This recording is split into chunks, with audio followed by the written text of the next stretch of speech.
જય માતાજી મિત્રો આજે રક્ષાબંધનના દિવસે માડલા ગામની અંદર 5 નિરાધાર બાળકો છે અને વિધવા બેન છે.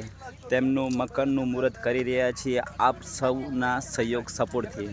અને ગ્રામ ખૂબ બેસ્ટ, ખૂબ સારું છે, કારણ કે ગામના દરેક વડીલો ભાઈઓ અને દરેક મોટા આગેવાનો પણ એમ કહેવાય કે આ મકાન બનાવવામાં સહયોગ સપોર્ટ કરી રહ્યા છે. તો સરપંચ સાહેબ પણ આવ્યા છે અને ઘણા બધા તમે જોઈ રહ્યા છો. એટલે ખૂબ પહેલાં તો આ ગામના દરેક લોકોના દરેક સમાજમાંથી આવતા દરેક ભાઈઓનો હું હૃદયપૂર્વક આભાર વ્યક્ત કરું છું કે આ પરિવાર માટે ખૂબ સહયોગ સપોર્ટ કરી રહ્યા છે. મંત્રી સાહેબ છે, સાથે તમે જોઈ રહ્યા છો બધા વડીલો ભાઈઓ અને સરપંચ સાહેબ પણ આવેલા છે.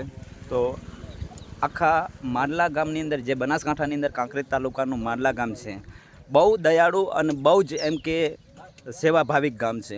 તો પહેલાં તો હું ગામનો હૃદયપૂર્વક આભાર વ્યક્ત કરું છું, કારણ કે આજે 5 નિરાધાર બાળકોનું જે ઘર બનાવી રહ્યા છે તેની અંદર સહયોગ સપોર્ટ આપવા અને સાથે રહીને કામ કરાવવા માટે ખૂબ એમની લાગણીપૂર્વક છે. તે બદલ આપ સૌનો હું દિલથી આભાર વ્યક્ત કરું છું.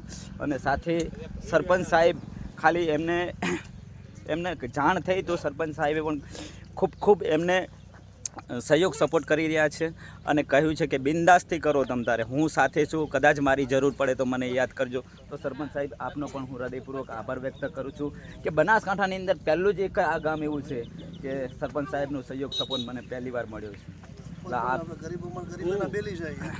એટલે આપ નહીતર મકાનો ઘણા બધા બનાવ્યા છે, પણ પહેલું જ આ ગામ એવું છે કે આપનો સહયોગ સપોર્ટ મને મળ્યો છે.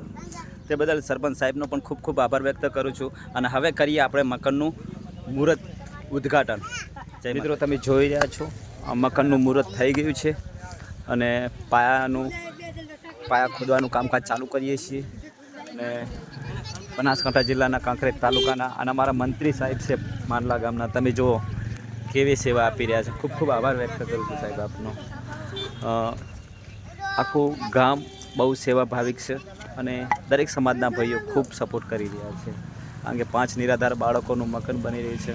ખૂબ સહયોગ સપોર્ટ કરી રહ્યા છે. સરપંચ સાહેબનું નામ પણ ગોવિંદભાઈ ગૌસ્વામી છે અને ખૂબ સેવાભાવિક માણસ છે. અને આપનું નામ સાહેબ? પરબતભાઈ. મંત્રી સાહેબ છે માડલા ગામની અંદર. અને લગભગ હું સવારનો આવ્યો છું. ખૂબ ગોવિંદભાઈ મિત્રો બહુ સરસ કામ કરી રહ્યા છે. જે પરિસ્થિતિ ના હોવા છતાં બી બીજાનું ભલું કરવા ઈચ્છે છે. તો મારી આશા એવી છે કે જેટલો બને એટલો વિડીયાને શેર કરો અને લાઈક કરો, જેથી એમનો પણ આપણને એમનો સહયોગ મળે ને એમનો સહયોગ ગરીબોને મળે. એ રીતે બધાનું અર્થવ્યવસ્થા હચવાના જાય. એમનો ખૂબ આભાર માનું છું હું કે અમારા ગામમાં અમે નથી કરતા એ વસ્તુ એ કરી રહ્યા છે. મિત્રો ધન્યવાદ. આપનો પણ ખૂબ આભાર વ્યક્ત કરું છું. અને અમારા પટેલ સાહેબ પણ, ચેલાભાઈ પટેલ, એમનો લગભગ મને સતત 15 દિવસથી ફોન ઉપર સંપર્ક કરી રહ્યા હતા. ગોવિંદભાઈ પરિવારને મદદની જરૂર છે એમ. આપણે પહેલાં સંપર્ક થયો તો પછી અમારા માનસુખભાઈ અમારા ટીમના માણસ છે, ટાઈસ કારીગર, ગામ બેડાના વતની છે. તો એમને જ્યારે સમીનું મકાનનું કામકાજ ચાલુ હતું ત્યારે મને કહ્યું હતું કે ગોવિંદભાઈ, માડલા ગામની અંદર બહુ ગંભીર પરિસ્થિતિમાં 5 બાળકો છે. ત્યારે ચેલાભાઈ પટેલ સાહેબ એમનો સંપર્ક કર્યો અને મનસુખભાઈએ મને કહેવરાયું. પછી ત્યાં ચેલાભાઈ સાહેબનો સંપર્ક કરીને હું અહીંયા આવ્યો અને જોયું, અને ત્યારે આ મકાનનું કામ થઈ રહ્યું છે. અને ખૂબ આભાર વ્યક્ત કરું છું. સાથે અમારા બાદરપુરાના સરપંચ સાહેબ અને મીડિયા પત્રકાર સાહેબ છે, એટલે મુકેશભાઈ બાદરપુરાથી પણ વધાર્યા છે અને અમારા દરેક કામની અંદર ખૂબ સહયોગ સપોર્ટ હંમેશા આપે છે. અને ખૂબ આભાર. અમારી સેવાના સલામ છે ગોવિંદભાઈ. ના, આપ સૌનો સહયોગ સપોર્ટથી થાય છે, બાકી મારું ગજુ જ નથી પહેલાં તો. અને તમે જોઈ રહ્યા છો ના, ખૂબ એકદમ રેડી છે એમ. અને અમારા ટીમના રમેશભાઈ તમે જોઈ રહ્યા છો.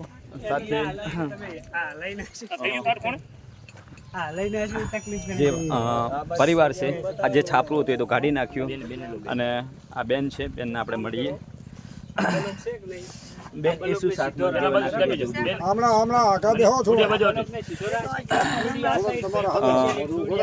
બેન તમારું નામ શું છે? હું તો મને ખ્યાલ છે કે તમારું નામ ગોમીબેન છે. ગોમીબેન, કેટલા ટાઈમથી મકાન વિના તમને તકલીફ પડતી હતી? 10 મહિના. તમારા પતિ એક્સપાયર થઈ ગયા પછી પરિસ્થિતિ ઘણી બધી ગંભીર. તો આ 5 બાળકોનું કઈ રીતના તમે ભરણ પોષણ કરતા હતા તમારું? અને કામ પણ ખૂબ સારું સહયોગ સપોર્ટ તમે કરશો. અને બાળકોને બેન ભણાવજો અને હંમેશા અમારી